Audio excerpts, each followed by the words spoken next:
morning, Alyssa. Hey, Allie. Oh, stretchy, stretch. Hey, Becca. Time to make the coffee because we can't survive without it. Morning, Nisa. I see Amanda's in here too, and Jen and Cindy. Whoa, we got everybody here. It's exciting. And Ray, hi guys. Hello. Good morning. Hey Jen, I saw that book that Avery, I saw the book you posted that your friend wrote. It looks a lot like our Wisteria ladies, doesn't it? Kind of like the cover reminded me of the Wisteria Society for Lady Scoundrels. Just popping into same and Zoom. Oh, okay. Good luck, Amanda. Oh, this is empty.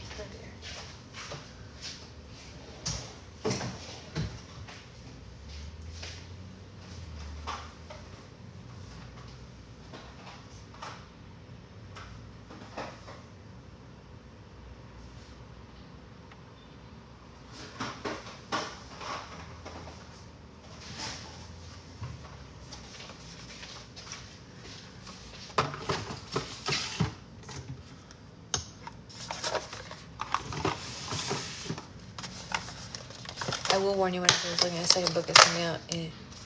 Wait, it does. I will warn you when I was looking at a second book that's coming out in October. Oh, well, I mean, that's not a bad thing. Like, if we like it, like, whatever, right? What am I doing? Here we go. Okay. Here we go. Got all the coffee pods refilled. It's good. Hey, Mom.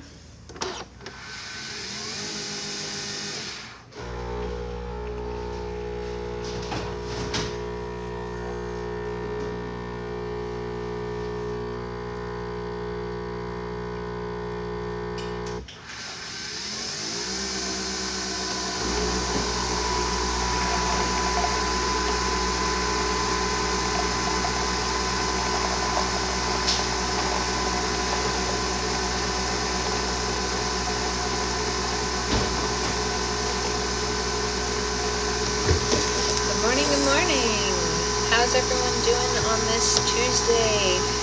We have Roll for Slime tonight in case anyone didn't know, which is exciting. Good morning, Jennifer. Good morning, Tiff. We have a full house for Roll for Slime tonight. It will be here on TikTok because it is regular kid-friendly Roll for Slime. You're happy, Mom? That's very good. I'm glad that you're happy. We actually get to see my brother soon, so that's another reason for Mom to be happy. My brother's coming to visit us. Good morning, Jack. Thanks for the new follow, Gunner. Hopefully you like books, because this is a book club. You're 4, stop. Make it stop. Wait. Is that what your kids are saying to one another? I assume, since they are the ones who are 4. They are the ones who are 4. They are 4. You have so many of them. Hey, Soap.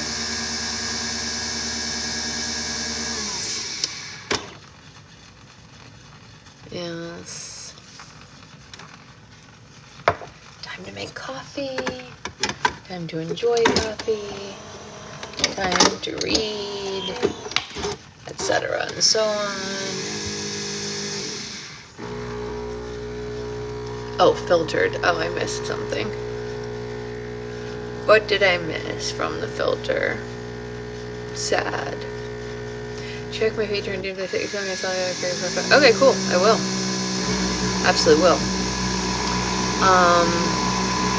Lots of fun stuff going on. I can't wait for you guys to see all these slimes that I've been making for y'all for the end of summer party. They're really nice. I'm pretty into them.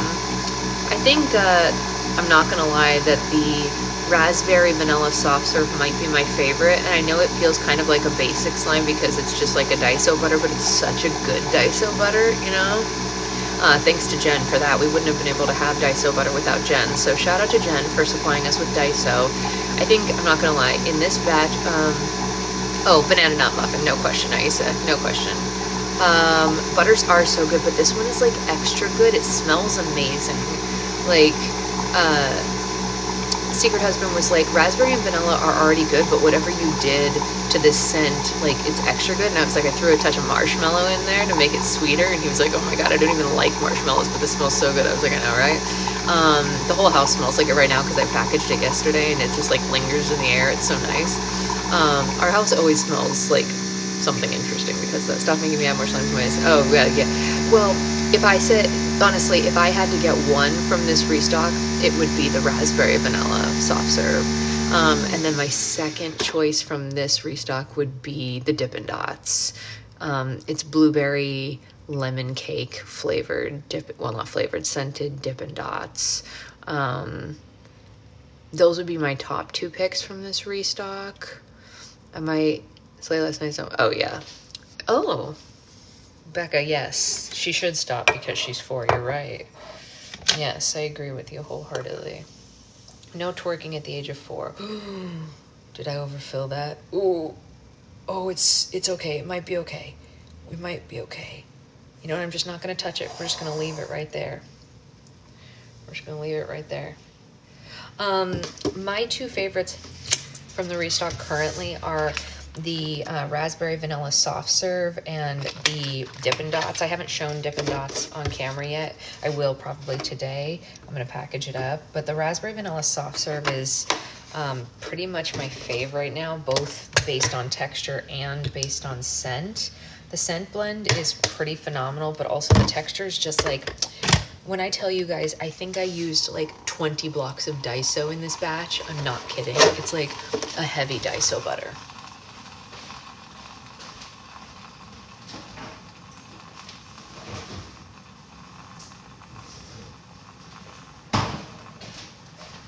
The thing that I love about a heavy Daiso butter is that, first of all, they hardly ever melt. They do dry out faster than other butters, but they're much more easily revivable because you can just lotion them up or add a little bit of glue and they pop right back, like, for pretty much ever. Like, I have had a couple of Daiso butters that I've revived for like a year. So that's a great thing about Daiso, is that it just needs to be rehydrated all the time and it pops right back. Which makes it a really sustainable slime, which is nice. Yeah. There are sampler packs too.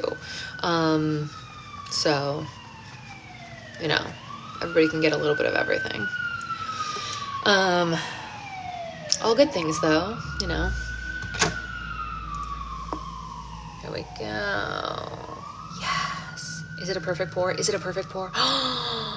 You guys, that's a good start to the day.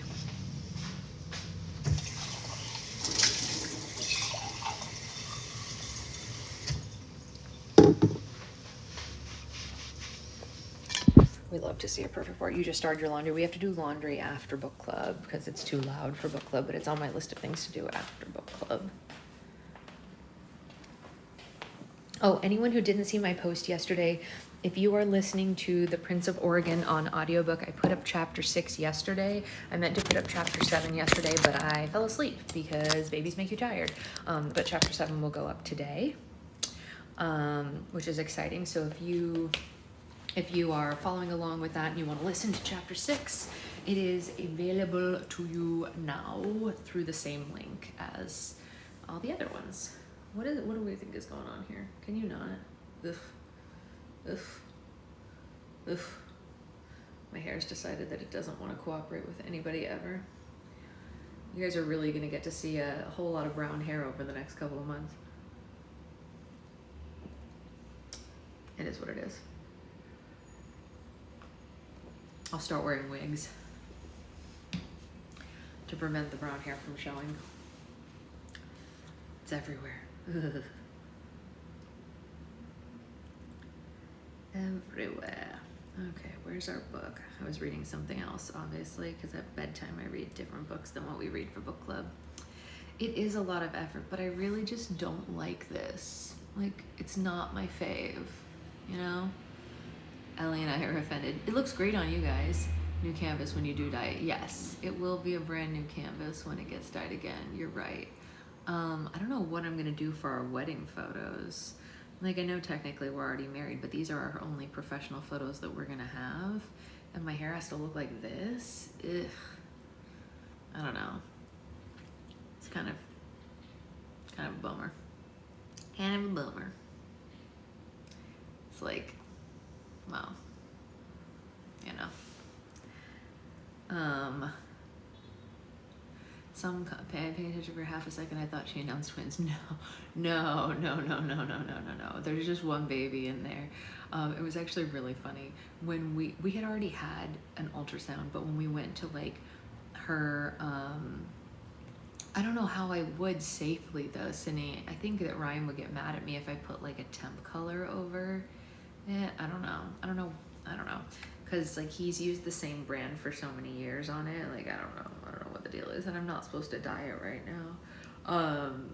But so we had scans, and you know, it's just one baby and all that. And then we went to our, like the special like scan where they like measure stuff or whatever. Oh, the kid safe ones. Yeah, maybe.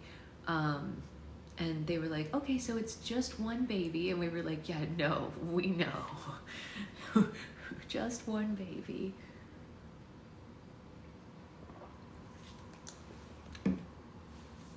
Spray on color. Yeah, maybe. I don't know how that'll look on photos. I might just wear one of my wigs and call it a day. You know, it might be easier to just throw that on and have rainbow hair, you know. I don't know. Just one, like that isn't the norm. I know, right? Well, that's what they said. I was like, oh, or Photoshop. Hey, oh, there you go. We'll figure it out. Good thing with the spray is you can do a test run. That's a very good point. You can do a test run with the spray stuff. Yeah, I asked Ryan if he would be okay with me putting overtone on it, because overtone is safe. And he said, absolutely not. And I was like, okay. He was so mad at me. He was like, don't do it. And I was like, okay, got it, noted. Facts. Yeah. He said, absolutely not under any circumstances. Am I allowed to use overtone? And I was like, really? What a bummer. Yeah, but it would have been great for just like one go, right? Yeah, that's why he said it. He said it would be too hard to get out. I'm like, all right, well, fine. So right now I'm just like this greenish blonde and brown, which is a choice. It's not a choice that I anticipated making. It's okay, Danny, we haven't started reading yet, so you're all good. Actually, we were just talking about hair dye and pregnancy. And, you know, whatever, how my hair looks, and it's a mess. It's a new vibe and you'll rock it. Yeah, I guess we'll just make it work. It is what it is. It's crazy how much is grown. I know, it's like super grown out. It's super grown out. So I'll come and cuddle with the baby while you go, oh yeah, no. I mean, I'm gonna get it dyed as soon as she's born. As soon as she's born, I'm gonna have full pink hair, you know? I'm just gonna be like Valentine my hair up. That's what it's gonna be, yes. And on the off chance that he cannot get here, the week that she is born, I have a bottle of the same dye that he uses, and he said I can mix it with conditioner and just do like a wash with it to get myself by until he gets here. So like as soon as she's born, I can literally wash my hair pink. He does. He lives in New Jersey, Sophie, which is a huge bummer. But he does come on trips here because he is an educator for the hair brand that he uses, and so he gets sent out here for work a lot to LA, and he does my hair when he comes here, which is great. And then if I go there to visit family, he does my hair when I'm there. But yeah, it is a great friend. You're right, Jen. She is a great friend. But then, yeah, but Ryan, I do have a bottle, like a whole thing of the, to Ryan, you want a Valentine's Day? Exactly, yeah, exactly. But I have a couple of bottles of different colors here, and he was like, you can just slap them on while you're waiting for me. And I was like, okay, cool. So at least it's the same dye, then it'll be easy for him to work with, you know what I mean? So I'll probably, if he can't get here fast, I'll probably just have like pastel pink over the blonde, you know, which is cool because it'll look like black and pink, which isn't so bad. I kind of wish I could have that right now. It would be really cool if I could put pink over this blonde, because it would be like black and pink essentially, because my hair's brown, but it's pretty dark. And I think against like a pastel pink, it would look like black and pink. Yeah. I also bought teal and yellow also. So we have options, you know. But yes, we will not be sustaining this past February. Especially, yeah, so before Valentine's Day, I anticipate dyeing my hair before Valentine's Day. That's all.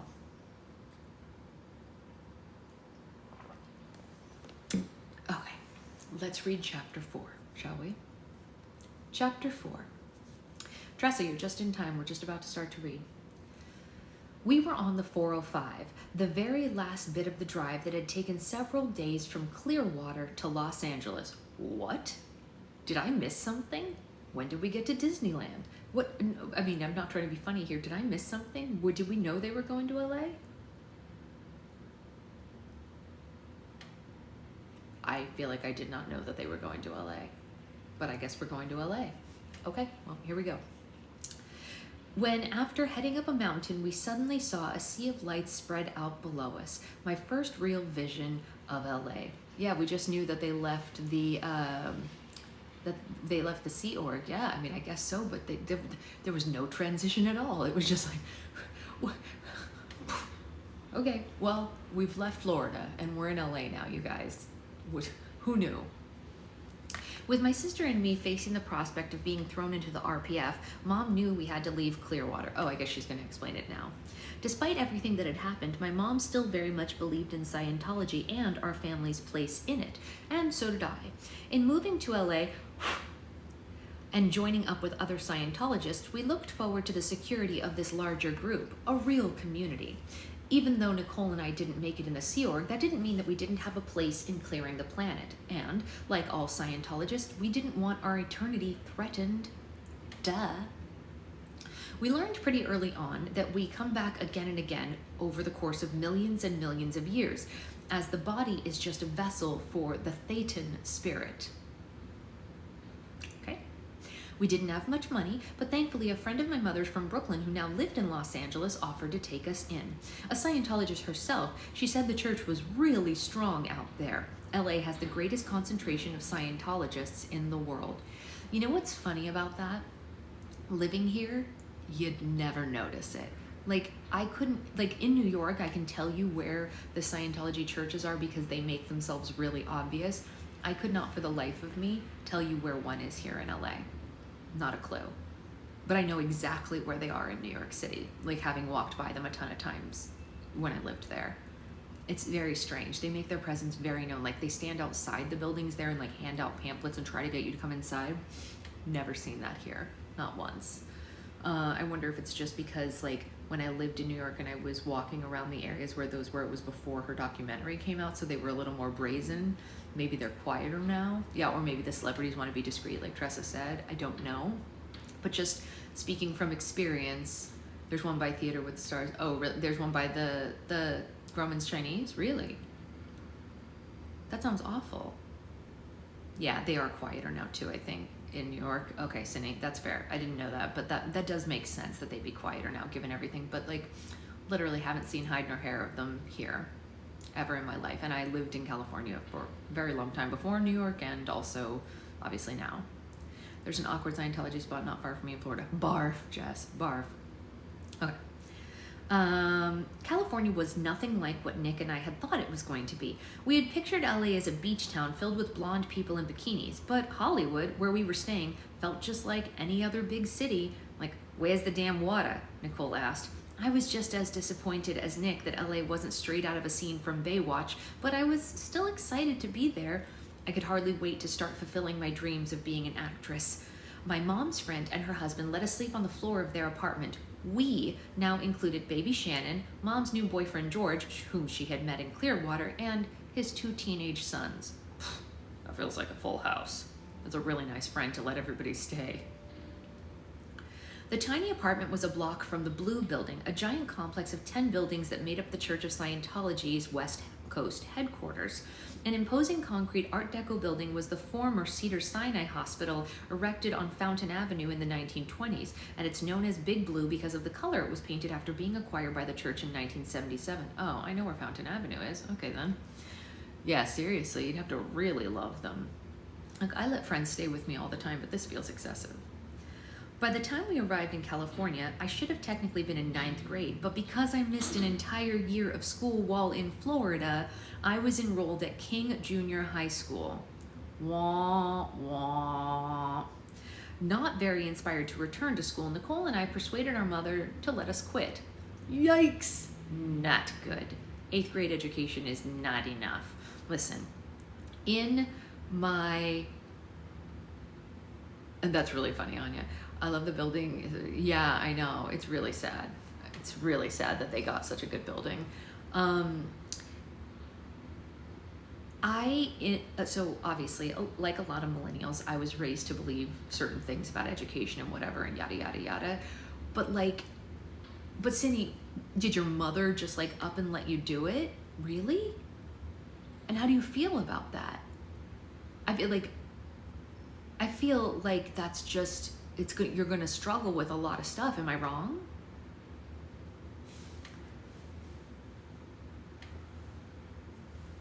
I mean, I get your dad did. Really? All right. I mean, I feel like given her career, it probably didn't matter too much for her in the long run. But I feel like for your regular everyday person, it's going to make things difficult, right?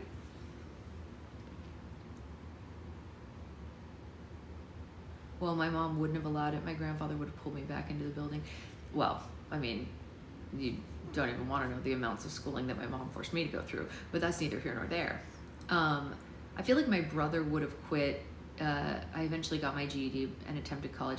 Okay, so you do have a GED. So, because I was going to say, I feel like getting jobs is difficult if you don't have one or the other. So, but if you have a GED, then that's different. But I don't know if she even has that.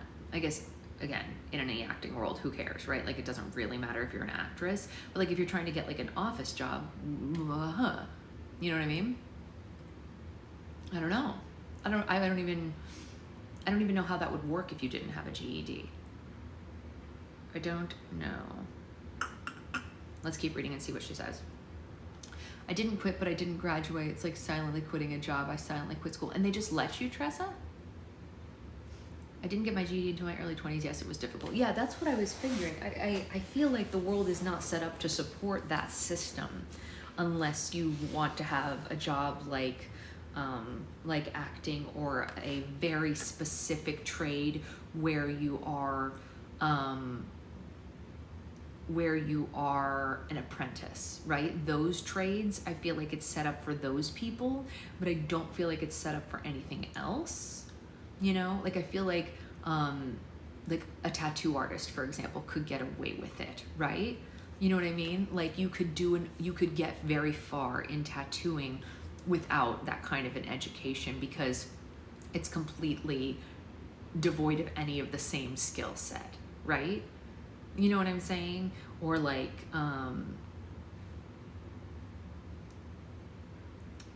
I can't think of anything else off the top of my head. At the time I was working on being a music photographer. Okay, so it didn't matter. So, okay.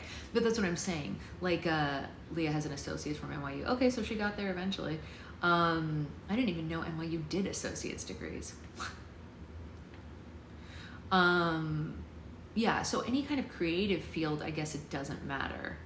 Right, okay, so Cindy, what you're saying lines up exactly with my thought process, which is that if you're going into something where it's like something more like honing a specific skill, it won't matter, but everything else it kind of does, right? She just got it this year. Oh, interesting. I didn't need my GED until I was 21. Really? That's very interesting. If you would have asked me outright before, I would not have been. My mom wouldn't graduate me, so I graduated myself. Didn't matter school-wise. Interesting. Interesting. Your mom wouldn't graduate you?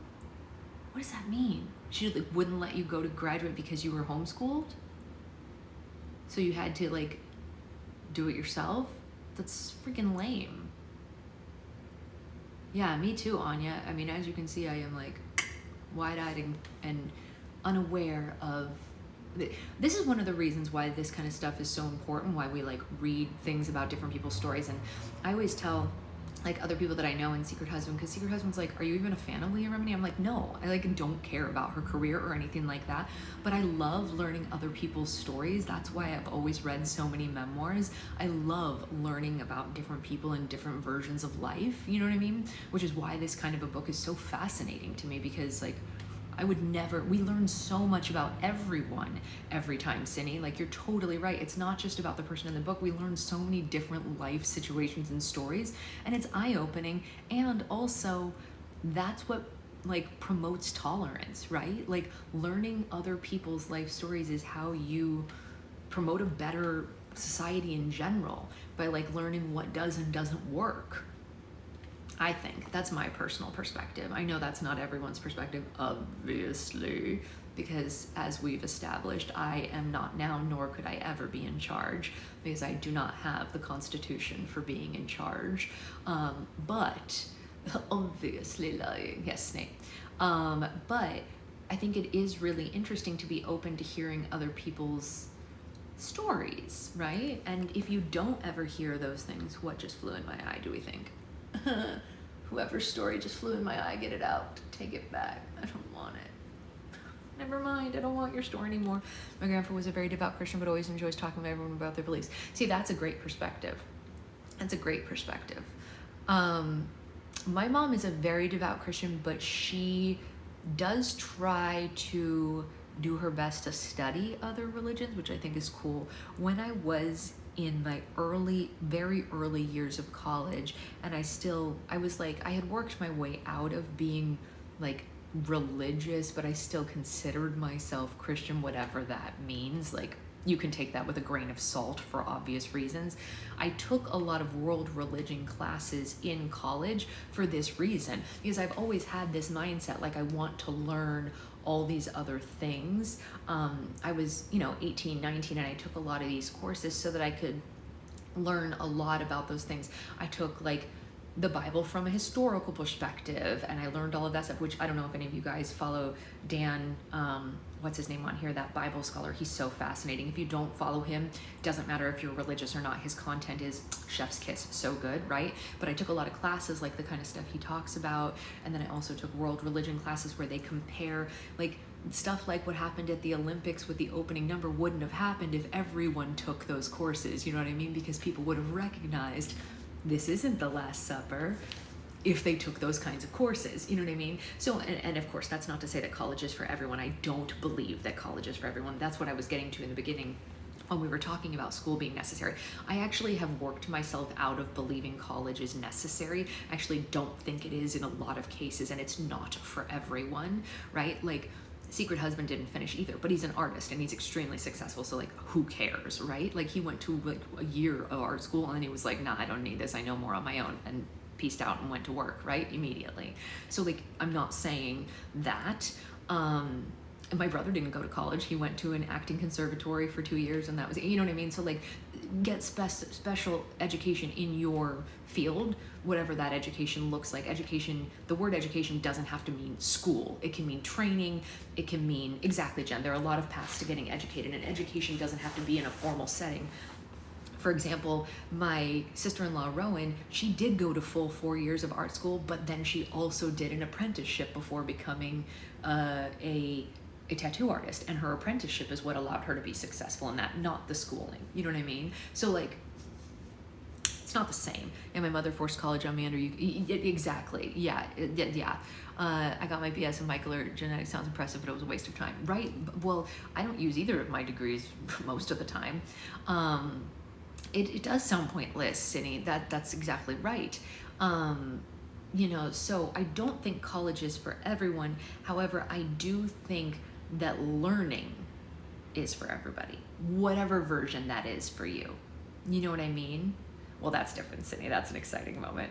But I think that whether learning is reading a memoir about someone else's life, or watching a series on YouTube where they explain something, or going to an apprenticeship, or et cetera, et cetera, et cetera, and so on.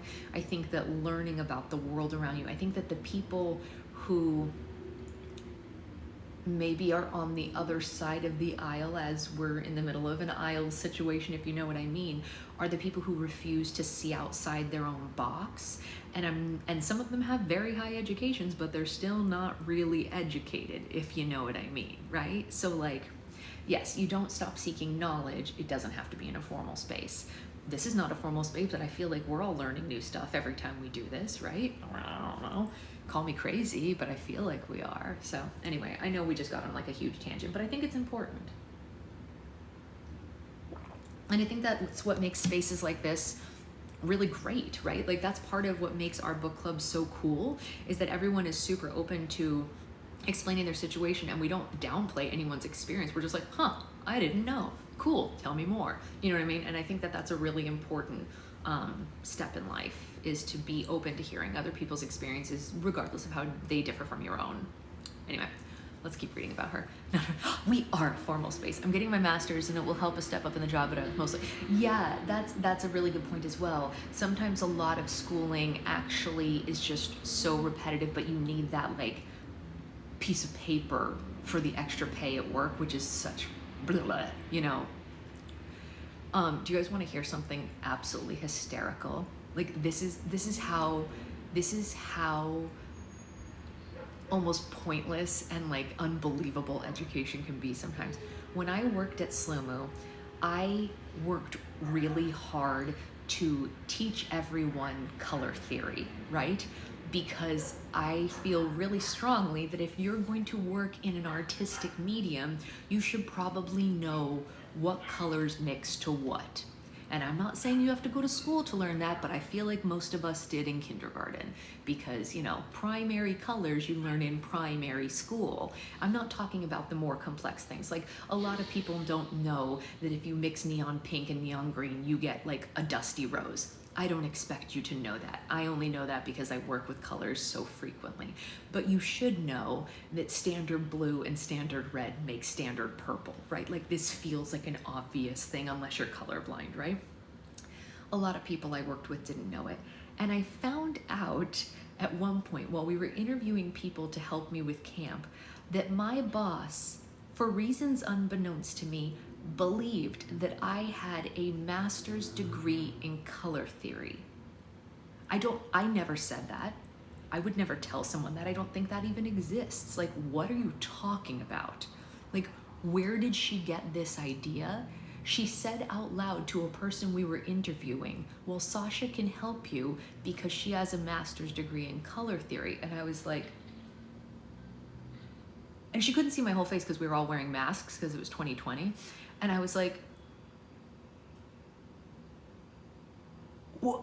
And I was so confused. So when we left that interview, I was like, what are you talking about? And she was like, what? Your master's? And I was like, my master's is in fairy tales and folklore. And she was like, what? I thought it was in color theory. And I was like, who told you that? And she was like, I just, you talk about it so much all the time. And then you said you had a master's degree, so I just assumed it had to be in that. I was like, well, my master's isn't really relevant to what we do here, so I don't talk about it here because my job here is to make things pretty, and colors make things pretty, so I don't know. Like, she just, of her own volition, like, put that out into the world. And I was like, I don't think that's even a thing. People just make BS up. And so now there is someone that we interviewed that's out in the world that believes that that is a thing.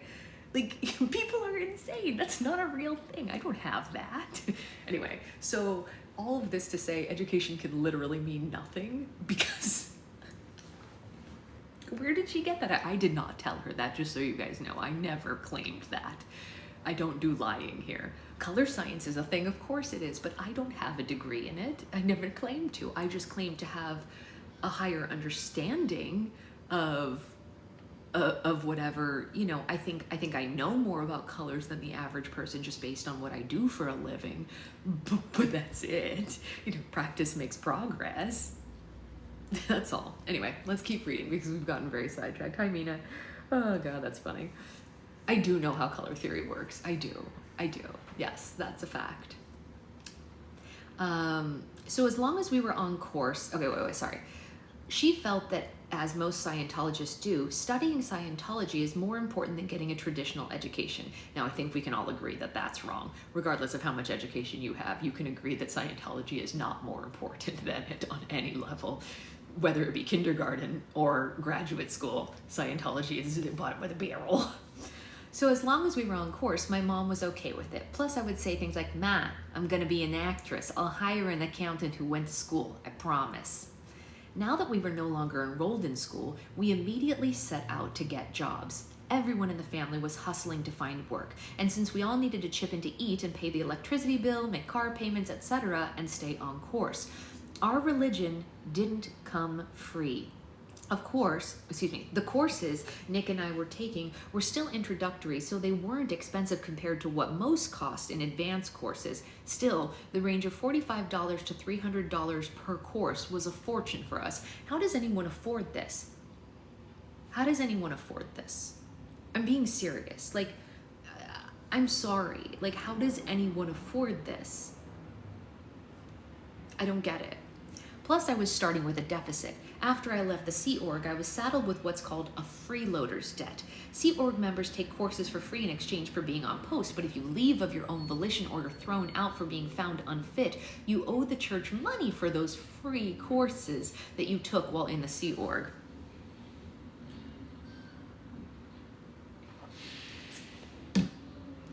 Nothing is free, you guys. Nothing in life is free.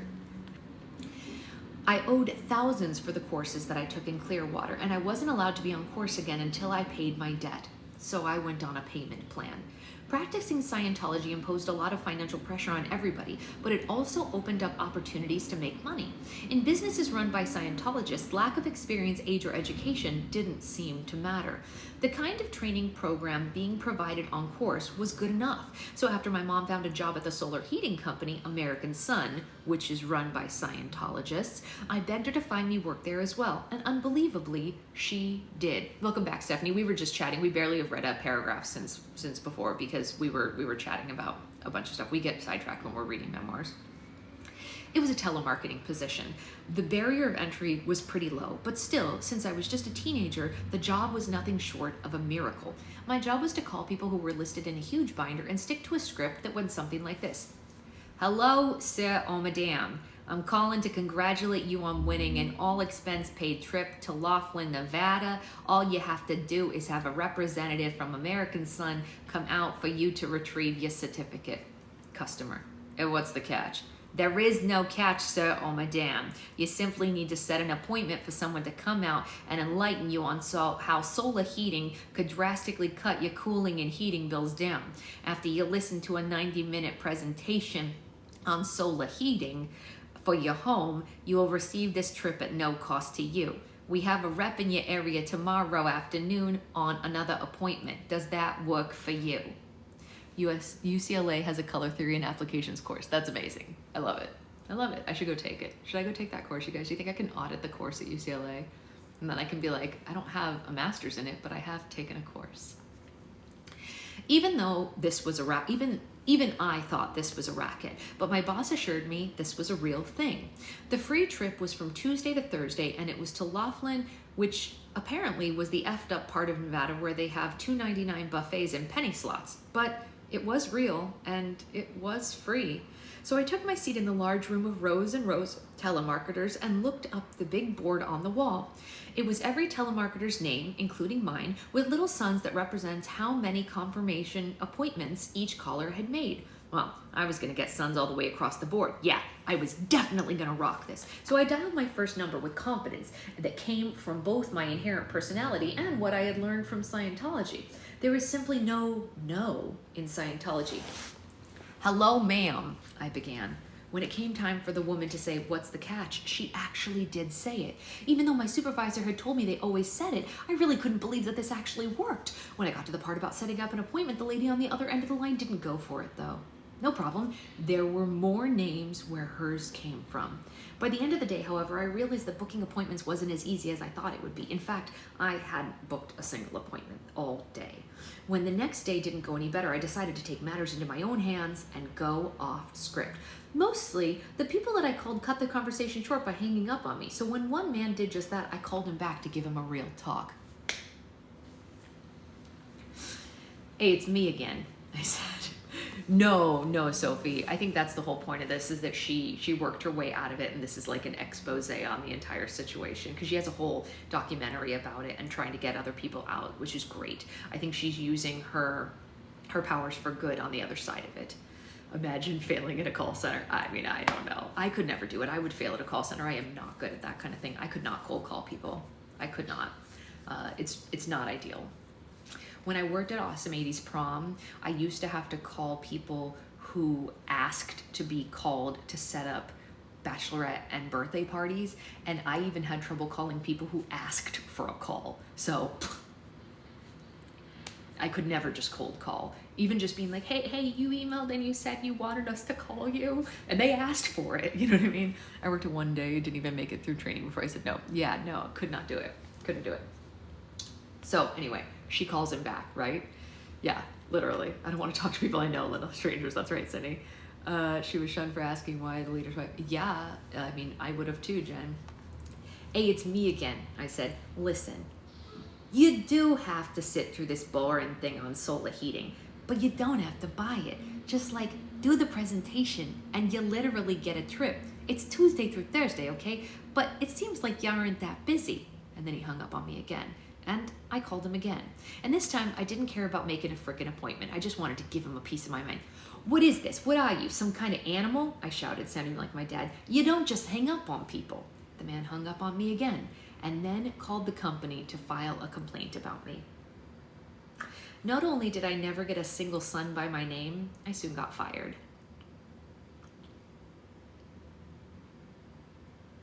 Well, I mean, you do you.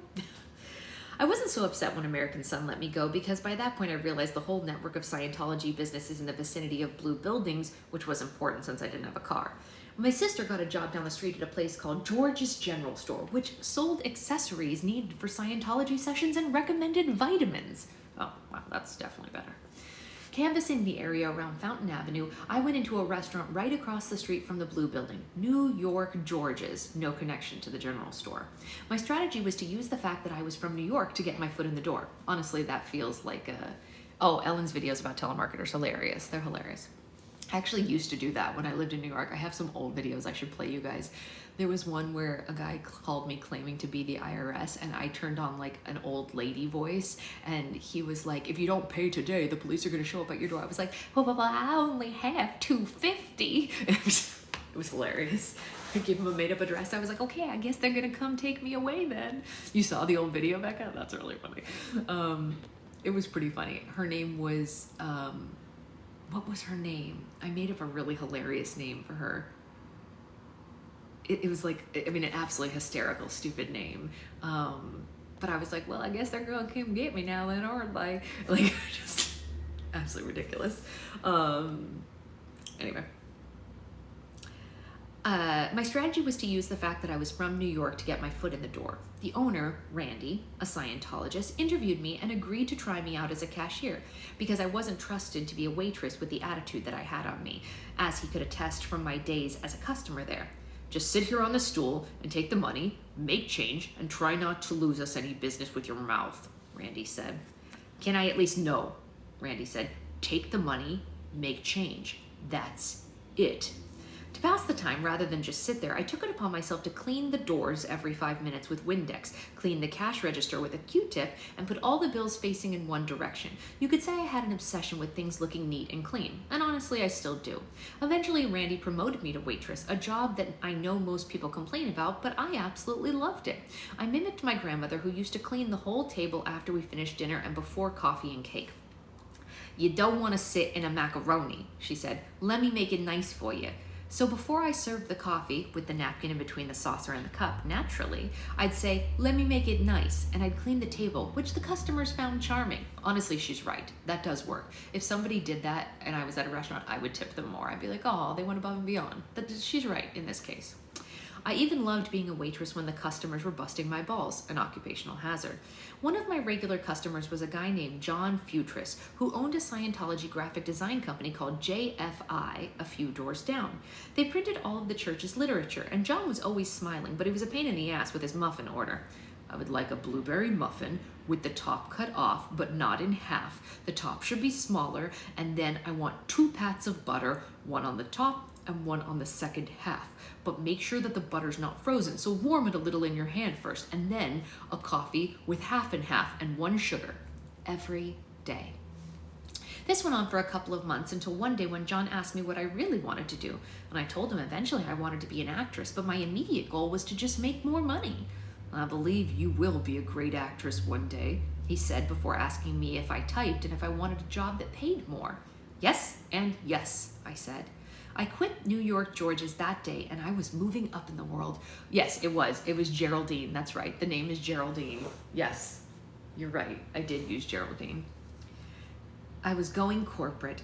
I only prayed my eyes would go bad so that I could wear glasses, which would go perfectly with the pencil skirts that I planned to wear. John called me into his office on my first morning and said, I need you to take this down in shorthand because I need you to type up a letter. Yep, I said. I wrote down what he said, sort of, and went back to my desk and typed it up. I sat and stared down at the typewriter. I didn't know how to type. I didn't even really know how to load paper. I could have sworn I took a class in school once, or was it in a movie that I saw? Whatever. How hard could this really be? An hour later, John called me on the intercom and said, is that letter ready to be signed? Looking at the catastrophe that was the letter, I had used about a half a bottle of whiteout at this point. I knew I could not show it to him. So I walked into his office, looked at him sitting behind his big wooden desk and said, John, I lied to you. I can't type. And I started to tear up. Honey, you lied about typing. Why? Because you're from Chicago and I just really wanted to work for you. And there, you are too cute. John fired me as his secretary. He did offer me another job as personal assistant. My first task was to go up to his house on Mulholland Drive and bring his shirts to the cleaner. Easy enough. But I was bewitched by his Greek wife, Valerie, with her blonde hair and her long, pretty nails. Valerie was also from New York, and she laughed at everything I said. She was always pinching my cheeks and saying, you are so cute. Who wouldn't be smitten? It was hard to believe that hours had even gone by. John had fired me as his assistant, and he'd hired me as his accounts receivable person, where I was given a crash course in getting people to pay their bills. While I may have failed him as a secretary and as an assistant, I quickly learned the art of manipulating people into paying their bills on time, all while using church tactics to find their weakness and prey on them. I would be a great personal assistant. I would be a terrible accountant. When I wasn't working, I would hang out with a bunch of kids around Nick's and my age whose parents were Sea Org members and who themselves no longer wanted anything to do with the Sea Org or Scientology. As mentioned in Scientology, minors are considered spiritual beings and not children in need of protection and guidance. You're only responsible for the condition of your own life, regardless of your own age. The Sea Org members believed that their kids could make up their own minds, and as a result, these kids could no longer live with their parents, most of whom had birthing in the blue buildings. Okay. Even if that meant that they ended up practically squatting or sleeping in a stranger's apartment, their parents felt that it was the child's decision to make. I don't feel that way. I would be like, absolutely not. You're not leaving. They weren't running away from home where a mother or father worried about them. Nicole and I were compassionate and we hung out with these kids.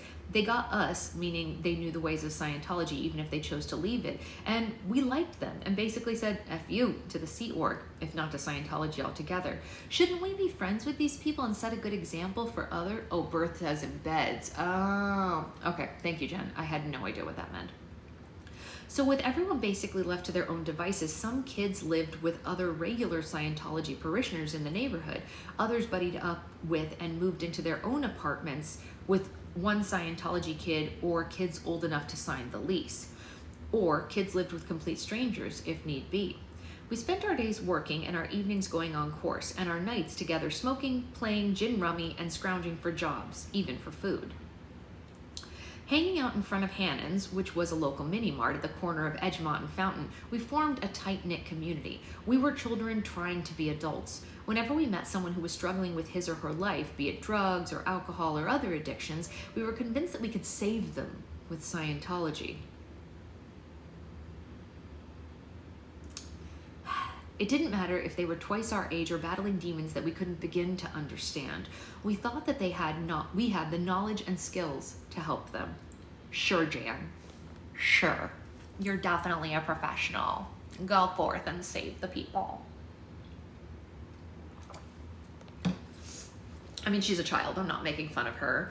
But, like, the fact that they even tell this to people, it's like... Anyway. During this time, I wavered between acting like a typical teenager and like someone who I thought was a spiritual being. I carried on with all my friends, partied, drank, thinking I have all the answers in the world. Nothing's gonna harm me. And I would walk in at 3 in the morning after a night out and hear my mother say, "What the F? Why is it okay for you to come in at 3 a.m.? Who cares?" I would say. "I care. You still live under my roof." One morning, my mother found me at home instead of on course. She asked me why I wasn't at church, and I told her that I'd been drinking, and so I couldn't go on course. Scientology policy states that you're not allowed to be on course within 24 hours of drinking. She started yelling at me, and I laid into her about how I work, I go on course, am I a spiritual being or not? According to Scientology, we are all equals. What, are you gonna wait for my body to turn 21? I tried to use Scientology against her, and she responded less as a Scientologist and more as a mom. "Don't you use that shit against me, Leah. I'm still your mother." This woman is not suffering fools like the other parents. She's like, "F you, child. I will kill you. I brought you into this world that I can take you back out," is what her mom basically said. Later that day, she filed a knowledge report on me. Cruelty. Cruelty. When I showed up on course the day after that, my supervisor summoned me almost immediately and took out an ethics routing form and wrote my name on it. It was a printed form that directed me to proceed to the ethics office. Damn. Damn. That's cold. Your own mother. Your own mother. Couldn't be me. I had effed up. I was off to see an MAA who was just one in a whole network of ethics officers in Hollywood, working in concert to investigate and make sure that everyone was in ethics. In other words, they were on our shit. The only thing required of us was that we stay on course, and the only people we had to answer to were Scientology officials. What's happening? The MAA, a heavy-set woman, oh sorry, it's a woman, I gave the wrong voice. What's happening? The MAA, a heavy-set woman with curly black hair, asked. Why didn't you make it to course yesterday? Oh, I was tired. But the MAA didn't buy it. She employed an investigative technique called pull a string. The piece of string sticking out represents something that doesn't make sense, like the idea that I wouldn't come to course because I was tired. Further questioning is pulling on the string, finding out why I was tired. And this MAA was going to keep pulling until she got to the bottom of it. Why were you tired? Yeah, I'm not sure. Were you out late? What's late to you? Like 2 a.m.? What do you do until 2 a.m.? Hang out? Wait, sorry. I'm doing this wrong. What's late to you? What's late to you? Like 2 a.m.? And what do you do until 2 a.m.? Hang out? Does hang out mean doing drugs? No. Is anyone who you're hanging out with doing drugs?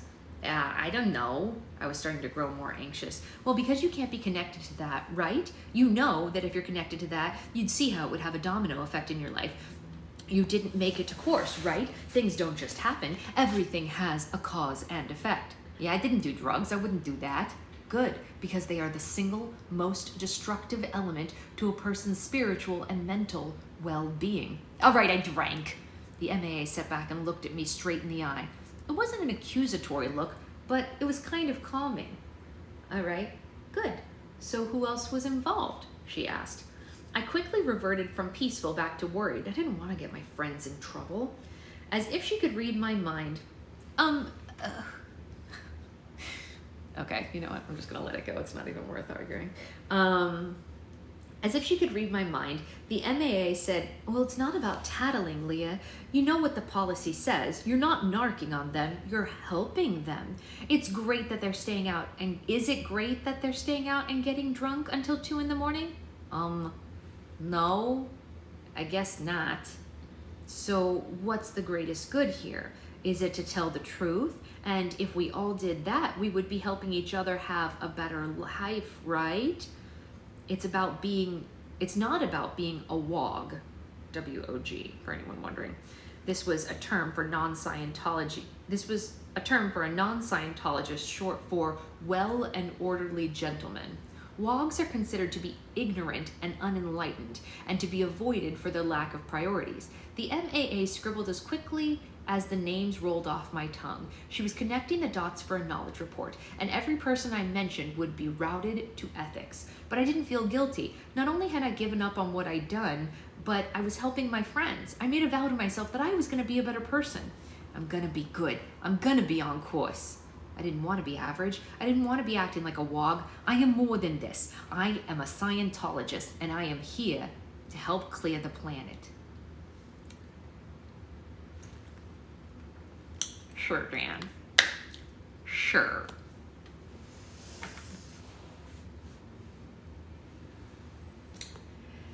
Once again, I don't blame her because she's literally a child in this, but like,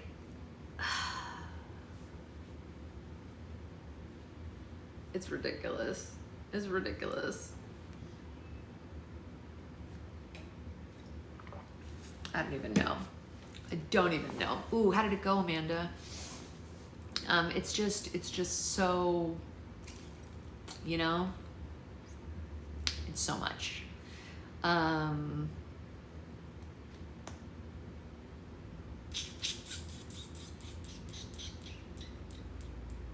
know, it's just so much. So anyway, we will have Roll for Slime tonight on a lighter note, right here, same channel. Don't touch that dial, as they say. It went pretty well. We have a trial date now, and well, good. Deserves it. Turns out I'm not the worst mom. I mean, no one ever thought you were the worst mom, Becca. We all know people who are infinitely worse. But yes, we have a full house for Roll for Slime tonight. Well, you do, but that's all in your brain. Public Roll for Slime Live. Yes, exactly, Sophie. That's exactly right. It's a regular Roll for Slime Live right here, 4:30 this afternoon. The agenda has already been posted. There are still spots for people who are in the group tier to sign up for, and that's kind of the whole kit and caboodle, right? That's the whole thing. Roll for Slime for civilians, exactly right. Civilian Roll for Slime. That's pretty much the whole thing. I did post something this morning on Patreon. If you are a Patreon person, please go vote on this morning's post. Versus book club. Yeah, me too, Sophie. Yeah, book club is always tip top for me. Book club is my favorite. And then, you know, anytime I think of a bad mom, I just remember that some animals eat their young. I mean, some people do too, with the way they treat them. That's what it should be called, Civilian Roll for Slime. That's pretty funny. Civilian Roll for Slime tonight, you guys. Cool. So that's the whole kit and caboodle. And I hope you all have a great day until then. We will be on with, what's a coca? I don't even know what that is, Becca. That sounds terrible. Have a great day until Roll for Slime. I will see you then. That's it. I don't think there's anything else. I'm gonna go eat breakfast.